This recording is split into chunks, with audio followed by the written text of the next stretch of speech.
Hello everyone, আজ আমার fat loose journey day 3। তো চলো আজকের ব্লগটা স্টার্ট করা যাক। তো তোমরা তো জানোই যে ডায়েটের সবচেয়ে বেশি ইম্পর্টেন্ট হলো প্রোটিন।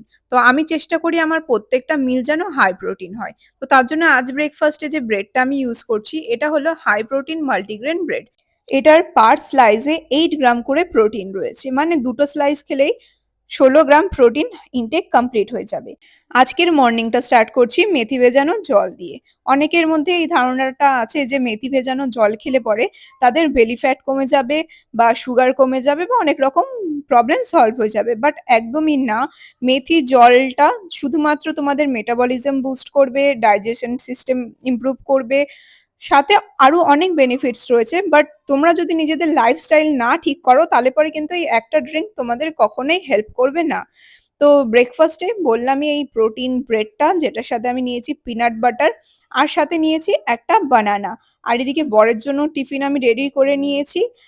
আর সবচেয়ে বেশি ইম্পর্টেন্ট হলো আমার মর্নিং এ কফি, আর সেটাও আমি রেডি করে নিয়েছি। তো চলো যাই জিম। গিয়ে জিমে ব্যাচ কমপ্লিট করিয়ে তাদের আর ক্লিপ আজ দেখালাম না, আমি চলে গেছিলাম একদম জিম। আজ করেছিলাম লেগ ওয়ার্কআউট। অনেকদিন পর 60 কেজি দিয়ে আমি স্কোয়াট করেছি। আমি ব্যায়ামের ভিডিও বেশি নিতে পারি না, আমার ফোকাস শুধু ব্যায়ামেই থাকে। তো আজকে 1 ঘন্টা 10 মিনিট মতো ওয়ার্কআউট করেছিলাম। ওয়ার্কআউট করে চলে এসেছি বাড়ি এসে নিচ্ছি আমার পোস্ট ওয়ার্কআউট মিল, যেটা আছে হোয়ে প্রোটিন। বললামই প্রত্যেকটা মিল যাতে তোমাদের হাই প্রোটিন হয়, তাহলে পরে তোমাদের ফ্যাট লুজ জার্নিটা খুবই ইজি হয়ে যাবে। তো আমি আসার সময় 600 গ্রাম মতো চিকেন ব্রেস্ট নিয়ে এসেছিলাম, সেটাই আমি ম্যারিনেট করে নেব। যাদের কাছে নিজের মিল তৈরি করার সময় খুবই কম, তারা এইভাবে ম্যারিনেট করে 2 দিনের জন্য তোমরা চিকেন স্টোর করে রেখে দিতে পারো। তো আমি 600 গ্রাম মতো চিকেন ব্রেস্ট নিয়ে এসেছিলাম, যেটা 150-150 গ্রাম করে আমার 4টে মিলের আমি রেখে দেবো ম্যারিনেট করে ফ্রিজে।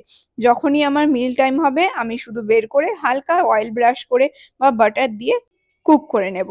তো এরকম আমি একটা কন্টেনারে আমার চিকেনটাকে ম্যারিনেট করে ফ্রিজে রেখে দিচ্ছি। তো দুপুরবেলা আমার রান্না হয়ে গেছে, আর এখানে আমি চিকেনটা বের করে নিয়েছি, দিয়ে হালকা করে ভেজে নিচ্ছি। তো আজ ছিল স্যালাড, ভাত, আর সাথে একটা বাঁধাকপির তরকারি, যেটা খুবই কম তেলে মিনিমাম মশলায় আমি আমার লাঞ্চটা রেডি করেছি। তো এটাই হলো আজকের আমার লাঞ্চ। লাঞ্চের পর খেয়েছিলাম আমি আমার ডেলি কোলাজিন, যেটা ম্যাঙ্গো ফ্লেভার, খেতে কিন্তু দারুণ। তারপরে আমি জিম যাওয়ার আগে খেয়েছিলাম অর্ধেক আপেল। জিম থেকে বাড়ি এসে খেয়েছিলাম একটা রুটি, বাঁধাকপির তরকারি, স্যালাড আর চিকেনটা। তারপর আমি যোগা প্র্যাকটিস করব, তো তার জন্য আগে খেয়ে নিচ্ছি